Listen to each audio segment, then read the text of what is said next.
বিকশিত ভারতের এক দেশ এক নির্বাচনকে সামনে রেখে রাজ্যের সূচনা হলো জাতীয় যুব সংসদের।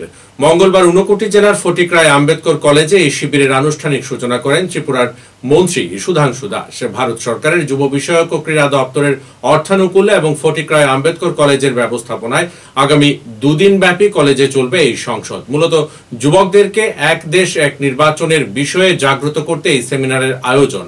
অনুষ্ঠানে আলোচনা রাখতে গিয়ে মন্ত্রী বলেন, বছরে কয়েকটি নির্বাচন করতে গিয়ে উন্নয়নের গতি হারাচ্ছে ভারত। যেখানে অন্যান্য দেশে বছরে এক নির্বাচনের মাধ্যমে দেশ পরিচালিত হয়, সেই জায়গায় এখনো ব্যতিক্রম ভারত। তাই ভারতেও এক দেশ এক নির্বাচন চালু করতে উদ্যোগী বর্তমান সরকার।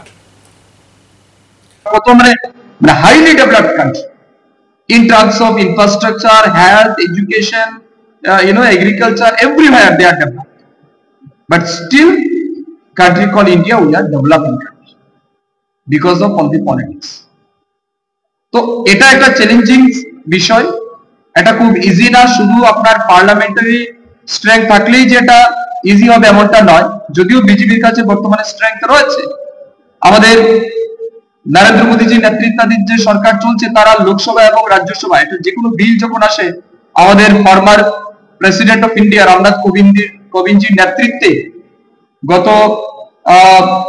প্রায় 6-7 মাস হয়েছে অনারেবল প্রেসিডেন্টের কাছে ওনারা রিপোর্ট জমা দিয়েছেন এবং গত 17 ডিসেম্বর 2024 পার্লামেন্টে সেটা ইন্ট্রোডিউস করা হয়েছে বিল।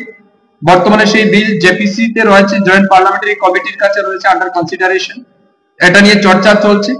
আমাদের সরকার চাইছে যাতে দেশব্যাপী এটা নিয়ে চর্চা হয়, যাতে করে আমাদের দেশের বিশেষ করে যুবকরা যাতে এটার প্রতি আরো বেশি ইন্টারেস্ট হয়, কারণ যুবক হচ্ছে আগামী দিন আমাদের দেশের চালিকা শক্তি।